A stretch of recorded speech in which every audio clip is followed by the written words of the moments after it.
Selamat pagi semuanya. Perkenalkan saya Muhammad Setikal Fauzi, NIM 22070. Dan kali ini saya akan membahas topik mengenai pengembangan desa wisata berkelanjutan di Kabupaten Banyuwangi. Dengan fokus pada dua alternatif kebijakan, yaitu pengembangan infrastruktur fisik dan penguatan sumber daya manusia atau masyarakat lokalnya.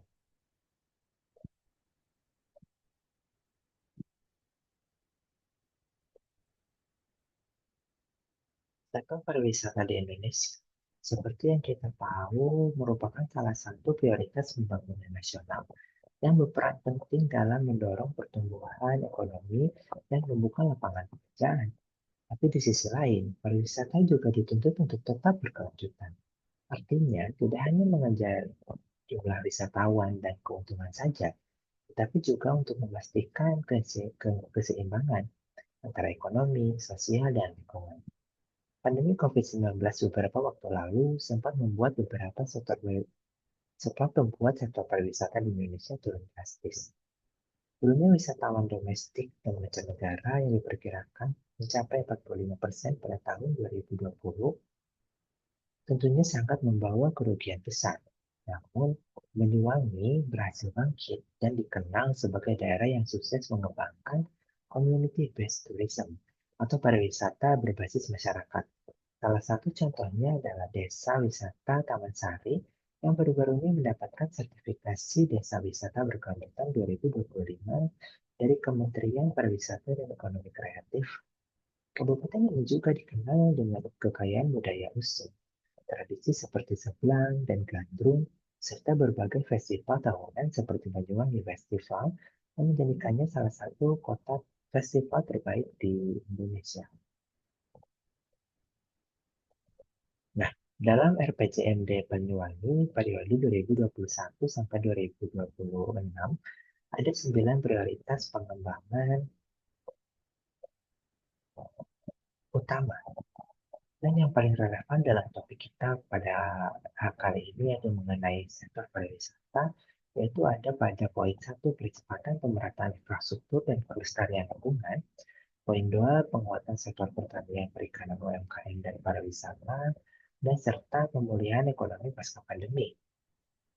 Jika dilihat dari 9 prioritas pembangunan utama ini, pemerintah daerah juga menekankan pentingnya peningkatan kualitas sumber daya manusia dan kesehatan, serta pendidikan sebagai fondasi utama pengembangan daerah. Artinya, pembangunan pariwisata Banyuwangi juga seharusnya tidak hanya soal membangun jalan atau hotel, tapi juga membangun manusianya. Masyarakat yang siap menjadi pelaku utama pariwisata yang bersaing dan berkelanjutan.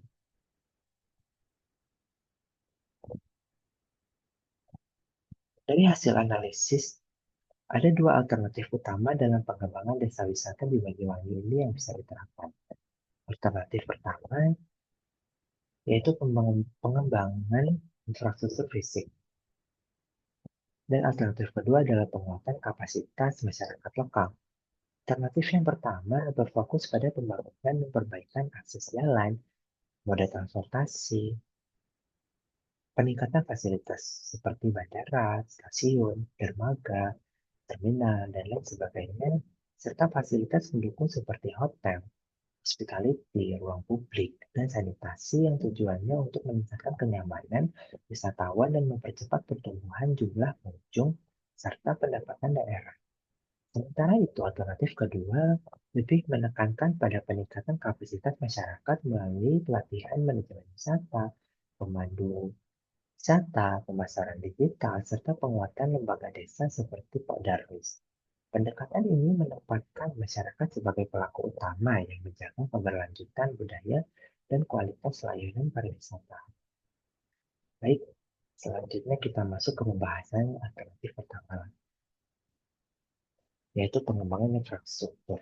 Sebagaimana dijelaskan oleh Profesor Dr. Riwayan Krusastra dalam bukunya yang berjudul Pengembangan Pelabuhan Berkelanjutan, Justifikasi Investasi Swasta dan Peningkatan Daya Saing, yang menegaskan jika pembangunan infrastruktur dan konektivitas, baik darat, laut, maupun udara, memegang peranan yang sangat strategis dalam mengintegrasikan setiap destinasi pariwisata di Indonesia. Artinya, aspek kemudahan, kenyamanan, dan keamanan menjadi faktor kunci dalam menarik wisatawan dan memperkuat daya saing daerah.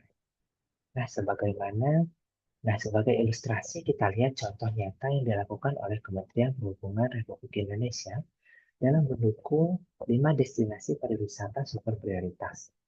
Dalam rapat kerjanya bersama Komisi 5 DPR RI, Kemenhub menyampaikan bahwa mereka telah mengalokasikan dana sebesar 2,9 triliun untuk infrastruktur dan pelayanan transportasi di kelima wisata destinasi tersebut. Mungkin muncul pertanyaan, mengapa contoh kasusnya ambil dari DPSP? Apa relevansinya dengan Banyuwangi? Nah, ini justru sangat nyambung, karena kelima wilayah itu bisa kita jadikan pembelajaran strategis bagi pengembangan wisata berkelanjutan di Banyuwangi, terutama pada alternatif pembangunan infrastruktur fisik. Apakah alternatif ini berdampak positif atau justru sebaliknya? Contoh pertama, dari Danau Toba. Dengan anggaran lebih dari 1,2 triliun pada tahun 2021 yang dikhususkan untuk penguatan bandara, pelabuhan, dan moda transportasi antar moda lainnya, hasilnya terlihat jelas. Berdasarkan data Dinas Pariwisata Kabupaten Samosir, jumlah wisatawan meningkat dari 663.000 pada tahun 2021 menjadi lebih dari 1 juta pengunjung pada 2023. Peningkatan 30,3% ini justru tentunya menjadi cerminan bahwa keberhasilan pembangunan infrastruktur fisik dalam upaya membangun pengembangan wisata. Peningkatan konektivitas dan fasilitas memang berdampak langsung terhadap pertumbuhan kunjungan wisata. Contoh berikutnya, di Borobudur, di tahun yang sama, sekitar 1,2 triliun digunakan untuk peningkatan Bandara Yogyakarta International Airport dan fasilitas antar moda seperti kereta bandara. Dampaknya juga terasa. Pada tahun 2023, kunjungan wisatawan domestik meningkat signifikan dibanding tahun-tahun sebelumnya, yang menandakan infrastruktur yang baik mampu mempercepat pemulihan pariwisata. Contoh berikutnya, di Mandalika, dengan anggaran sekitar 40 miliar, peningkatan bandara, pelabuhan, dan fasilitas pendukung dilakukan untuk mendukung event internasional seperti MotoGP. Hasilnya luar biasa. Hingga pertengahan 2023, realisasi investasi mencapai 5,2 triliun dan menyerap lebih dari 1.100 tenaga kerja lokal. Selain itu, efek gandanya terasa bagi UMKM dan sektor pariwisata di sekitarnya. Ini contoh bagaimana infrastruktur bisa mendorong ekonomi lokal. Contoh berikutnya ada di Labuan Bajo. Labuan Bajo melakukan perpanjangan runway Bandara Komodo hingga 2.750 meter dan pembangunan terminal multipurpose yang berhasil meningkatkan konektivitas wisatawan. Data Dinas Pariwisata menunjukkan kenaikan luar biasa. Tahun 2020 jumlah wisatawan sekitar 40.000 orang. Tahun 2021 naik menjadi 60.000 orang, dan pada 2022 melonjak ke 170.000 pengunjung. PAD daerah juga naik drastis, dari 2 miliar menjadi 9 miliar, hanya dalam 2 tahun. Lagi dan lagi, efek langsung dari pembangunan infrastruktur ini terasa. Contoh terakhir yaitu di Likupang. Pembangunan jalan sepanjang 49,6 km membuka akses ke berbagai desa wisata. Dengan investasi lebih dari 160 miliar, kawasan ini berhasil meningkatkan mobilitas masyarakat, menciptakan lapangan kerja baru, dan menumbuhkan UMKM lokal, terutama di sektor kuliner dan homestay. Jadi kesimpulannya, dari kelima contoh ini, bisa kita simpulkan bahwa pembangunan infrastruktur fisik punya dampak positif yang signifikan terhadap pertumbuhan wisatawan, peningkatan PAD, dan kesejahteraan masyarakat lokal. Meskipun karakteristik Banyuwangi berbeda dengan kelima contoh tadi, tapi tentunya pola ini tetap relevan. Investasi pada bandara, dan fasilitas umum lainnya, jalan akses, fasilitas publik bisa menjadi pendorong penting dalam memperkuat daya tarik wisata di Banyuwangi.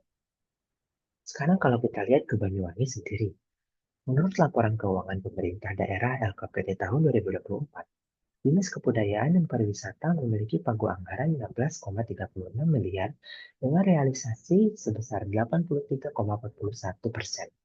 Angka ini menunjukkan bahwa pariwisata masih menjadi prioritas utama daerah Banyuwangi. Salah satu contohnya adalah renovasi dermaga Jeti untuk memperkuat akses wisata bahari. Dari uraian di atas tadi, kita bisa bilang bahwa alternatif pertama yaitu pengembangan infrastruktur yang mempunyai potensi besar untuk mendorong pertumbuhan pariwisata di Banyuwangi. Namun, agar kebijakan ini efektif dan berkelanjutan tentunya, kita perlu melihat melalui kacamata analisis SWOT supaya bisa kita nilai kekuatan, kelemahan, peluang, dan tantangan yang mungkin muncul dari penerapan strategi ini. Nah, sekarang kita bahas ke analisis SWOT-nya. Pertama, dari strength atau kekuatan. Pembangunan infrastruktur terbukti mampu meningkatkan aksesibilitas wisatawan. Contohnya perpanjangan runway di Bandara Silangit Danau Toba, Bandara Komodo, Labuan Bajo, Bandara Sentral Saturangi di Kupang yang mempermudah mobilitas wisatawan domestik maupun internasional. Selain itu, fasilitas seperti dermaga modern, kapal bottom glass, dan marina juga meningkatkan kenyamanan wisatawan, membuat destinasi lebih menarik dan kompetitif dibandingkan destinasi wisata lain. Nampaknya terlihat jelas, seperti yang di Samosir, mengalami peningkatan wisatawan sehingga 30,3% sejak 2019 sampai 2023, dan Labuan Bajo yang PAD-nya naik dari 2 miliar sampai 9 miliar. Infrastruktur yang baik juga membuka lapangan kerja baru dan memperkuat ekonomi lokal. Tapi tentunya selanjutnya dari sisi weakness atau kelemahan. Kendala utamanya adalah biaya, investasi, dan pemeliharaan yang tinggi, seperti pada pengembangan Bandara Komodo dan pelabuhan di Kupang yang menelan ratusan miliar rupiah. Selain itu, ketergantungan pada infrastruktur fisik saja tanpa diimbangi dengan pemberdayaan masyarakat bisa membatasi manfaat jangka panjang. Proses pembangunan juga seringkali memakan waktu lama karena melibatkan banyak pihak dan perizinan. Contohnya jalur proyek kereta api pematang siantar yang sampai saat ini tertunda. Nah, kemudian dari sisi opportunities atau peluang, pembangunan infrastruktur tentunya mampu meningkatkan pendapatan daerah, seperti realisasi investasi 5,2 triliun di Mandalika, yang menyerap lebih dari 1.000 tenaga kerja.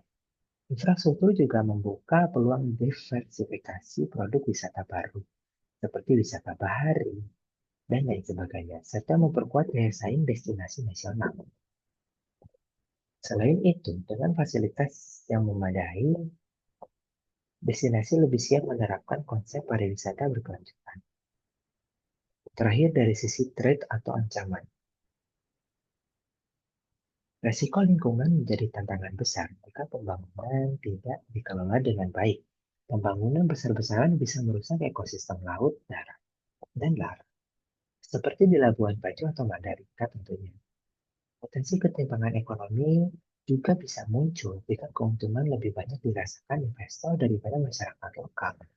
Dan terakhir, faktor eksternal seperti bencana, pandemi, atau persaingan antar destinasi bisa mempengaruhi efektivitas investasi infrastruktur itu sendiri.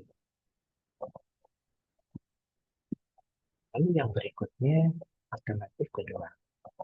Kalau di alternatif sebelumnya, pembangunan infrastruktur lebih menitik beratkan pada pembangunan infrastruktur yang menjadi fondasi utama untuk meningkatkan aksesibilitas dan kenyamanan wisatawan, maka di alternatif kedua ini kita lebih mau hal yang nggak kalah penting, yaitu penguatan kapasitas sumber daya manusia dan pemberdayaan masyarakat lokal di sektor pariwisata. Nah, pada dasarnya, pariwisata yang berkelanjutan itu bukan cuma soal pembangunan megah, jalan mulus, atau bandara yang besar, tetapi soal manusianya. Bagaimana masyarakat di dalamnya bisa mengelola, merawat, dan mengembangkan potensi wisata secara mandiri dan profesional tentunya. Kalau kita lihat dari sisi regulasi, dasar hukumnya jelas, itu tertera di Undang-Undang Nomor 10 Tahun 2009 tentang kepariwisataan. Dijelaskan bahwa pembangunan pariwisata harus dilaksanakan dengan prinsip keberlanjutan dan pemberdayaan masyarakat. Pasal 4 Undang-Undang ini bahkan menegaskan bahwa tujuan pembangunan kepariwisataan adalah meningkatkan Kesejahteraan rakyat memperluas kesempatan kerja dan membuka peluang usaha. Artinya, masyarakat lokal ini bukan cuma jadi penonton doang, tapi harus jadi pemeran utama. Subjek yang ngatur bukan sekedar objek yang diacung. Selain itu, Banyuwangi juga punya kekayaan budaya yang luar biasa. Ada tradisi suku Using, ritual sebelang, tarian gandrung, dan festival tahunan atau Banyuwangi Festival yang dikenal luas di tingkat nasional. Semua kegiatan budaya dan festival ini nggak akan mungkin sukses tanpa keterlibatan masyarakat. Sebagai panitia, pelaku seni, perajin, dan pelaku UMKM. Makanya arah pengembangan pariwisata Banyuwangi ke depannya harus fokus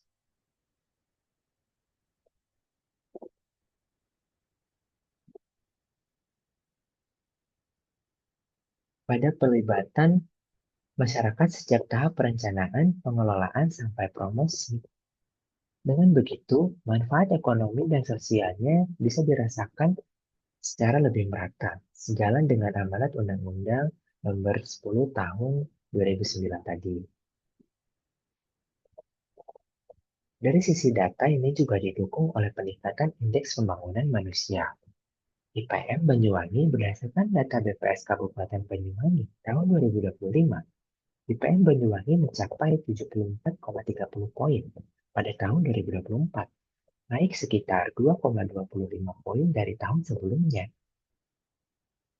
Artinya, kualitas pendidikan, kesehatan, dan kesejahteraan masyarakat di Banyuwangi terus meningkat. Dan ini bisa kita baca sebagai sinyal positif. Masyarakat makin siap kerja, makin siap dilibatkan dalam industri pariwisata. Contoh konkret penerapan strategi serupa, ada dua yang saya ambil yang bisa menjadi perbandingan, yaitu Desa Penglipuran dan Desa Pelegeran. Desa Pelipuran, masyarakat mengembangkan pariwisata berbasis komunitas dengan menonjolkan pelestarian budaya dan aturan adat. Warganya sendiri yang jadi pemandu, pengelola homestay, dan pengrajin sinteran kota. Hasilnya, Penglipuran diakui secara internasional sebagai salah satu World Best Tourism Village. Pengakuan yang luar biasa buat desa kecil di Bali. Sementara itu, desa wisata Ngelgeran di Yogyakarta juga sukses mengembangkan model community-based tourism. Desa ini dikelola langsung oleh masyarakat lewat kelompok sadar wisata atau Podarwis yang ngurus semua aspek, mulai dari perencanaan, pengelolaan, sampai promosi digitalnya sendiri. Pemerintah mendukung dengan pelatihan tour guide, manajemen homestay, dan digital marketing.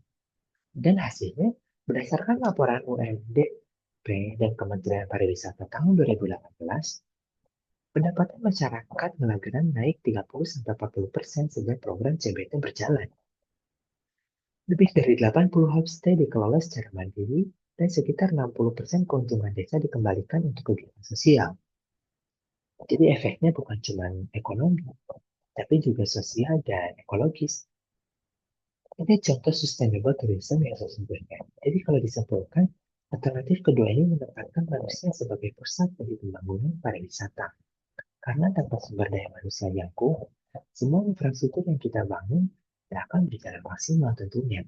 Dan untuk tahu seberapa besar peluang dan tantangan dari strategi ini, mari kita lanjutkan ke analisis SWOT dari alternatif ini. Penguatan kapasitas SDM dan pemberdayaan masyarakat lokal. Pertama, dari sisi strength atau kekuatan. Ada beberapa poin penting yang bisa kita lihat. Yang pertama, kualitas SDM di Banyuwangi terus meningkat. Kalau kita lihat dari data BPS mengenai IPM tadi, Banyuwangi sudah mencapai 74,30% pada tahun 2024, naik dari tahun sebelumnya. Kalau masyarakat Banyuwangi makin siap kerja dan makin baik dari sisi pendidikan, kesehatan, dan ekonominya, pelatihan yang dilakukan oleh dinas pariwisata seperti pelatihan pariwisata, manajemen homestay, desa wisata, itu jadi bukti kalau masyarakat sudah aktif meningkatkan profesionalisme mereka di bidang masyarakat. Yang kedua, budaya lokal dan kohesi sosial masyarakat. Musim juga jadi kekuatan utama tradisi seperti sebelang, gandrung, dan barong osing. Bukan cuma aset budaya, tetapi juga daya tarik wisata yang otentik. Masyarakatnya kompak masih menjunjung nilai gotong royong dan ini penting banget untuk modal pariwisata berbasis masyarakat atau community based tourism. Lalu yang ketiga ada dukungan pemerintah dan kelembagaan lokal yang kuat. Adanya polarisasi berbagai desa wisata menunjukkan kalau masyarakat itu tidak jalan sendiri, tetapi punya struktur organisasi yang solid. Sinergi antara pemerintah dan masyarakat. Inilah yang membuat Banyuwangi bisa mempertahankan citra sebagai destinasi wisata berkelanjutan nasional. Selanjutnya kita masuk ke weakness atau kelemahan. Yang pertama masih ada kesenjangan kualitas sumber daya antar wilayah. Memang IPM meningkat, tapi tidak semua desa wisata punya kemampuan yang sama. Seperti Taman Sari dan kemarin yang sudah jauh maju, tetapi masih ada desa-desa yang masih belum bisa berkembang optimal. Akibatnya daya saing antar destinasi di Banyuwangi belum merata. Dan sebagai masyarakat masih bergantung pada pelatihan dan pemerintah. Yang kedua, profesionalisme dan orientasi jangka panjang pelaku wisata masih terbatas. Banyak yang menganggap pariwisata sebagai pekerjaan tambahan, bukan profesi utama. Jadi kadang pelayanan kurang konsisten. Inovasi masih minim dan regenerasi di sektor pariwisata masih berjalan lambat. Apalagi lembaga pendidikan pariwisata di tingkat daerah juga belum banyak. Lalu yang berikutnya, jika dilihat dari sisi peluang, justru banyak yang bisa dimanfaatkan. Yang pertama, peluang mengembangkan pariwisata berbasis DPT di Banyuwangi sangat besar contohnya. Bisa kita lihat di desa Ngelageran dan Jakarta yang berhasil meningkatkan pendapatan masyarakat sampai 40%. Potensi serupa di Taman Sari Kemiren dan Osi yang sudah terkenal dengan kekuatan budayanya. Lalu yang kedua, peluang pariwisata juga mendorong penyerapan tenaga kerja. Data BPS menunjukkan tingkat pengangguran Banyuwangi turun dari 5,42% di tahun 2022 jadi 4,03 di tahun 2024. Artinya, sektor pariwisata ikut berkontribusi menyerap tenaga kerja, khususnya di bidang perhotelan kuliner dan jasa wisata. Lalu yang ketiga, sektor ini juga bisa meningkatkan ekonomi kreatif dan UMKM lokal. Dengan adanya festival seperti Banyuwangi Festival, masyarakat bisa ikut berpartisipasi lewat kuliner khas, kerajinan tangan, dan produk budaya lainnya. Terakhir kita bahas ancaman atau threat. Yang pertama masih ada ketimpangan kapasitas dan partisipasi antar wilayah. Desa yang sudah maju seperti Taman Sari dan Kemiren berkembang cepat, tetapi desa lain ketinggalan jika tidak diimbangi dengan pemerataan pelatihan. Lalu yang kedua, ada risiko ketergantungan pada bantuan pemerintah. Jika misalnya anggaran pariwisata daerah berkurang, program pelatihan bisa terhenti dan masyarakat kehilangan semangat untuk mengelola wisata secara mandiri. Dan yang ketiga, ancaman paling sensitif yaitu komersialisasi budaya. Jika pariwisata terlalu fokus pada aspek ekonomi tanpa menjaga nilai-nilai budayanya, maka kegiatan seperti gandrung, sebelang, atau tradisi musik bisa kehilangan makna aslinya. Budaya yang seharusnya dijaga bisa berubah jadi sekedar tontonan. Lalu yang berikutnya, jika kita bandingkan kedua alternatif ini, sebenarnya keduanya saling melengkapi. Alternatif pertama,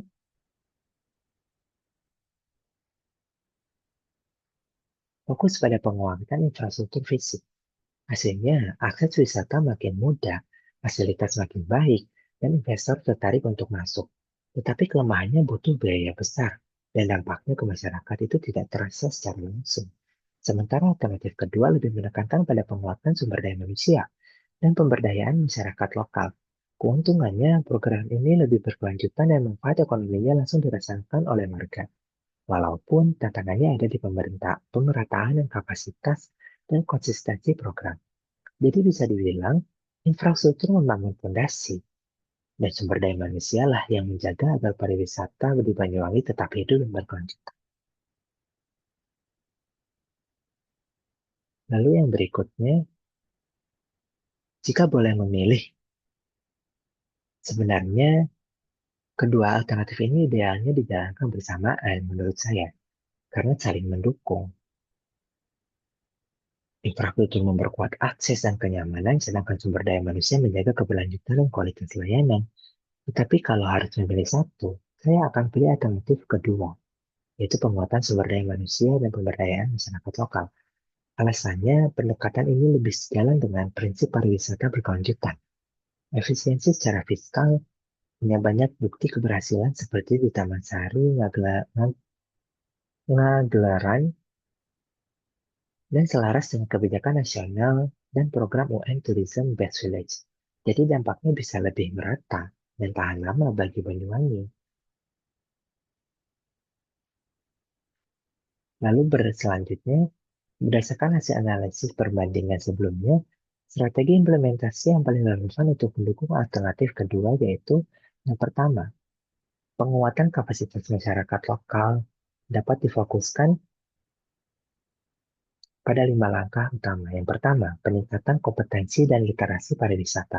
Pemerintah daerah perlu bekerja sama dengan lembaga pendidikan dan pelaku industri wisata untuk membuat pelatihan terpadu mengenai hospitality, manajemen homestay, dan lain sebagainya. Oh ya, Sabta Pesona, pelatihan dilakukan langsung di desa wisata supaya masyarakat bisa langsung praktik sesuai kondisi lapangannya. Lalu yang kedua, penguatan kelembagaan dan kemitraan, yaitu melalui kolaborasi pemerintah, pelaku usaha, dan komunitas budaya untuk menjaga konsistensi pemberlakuan alternatif ini.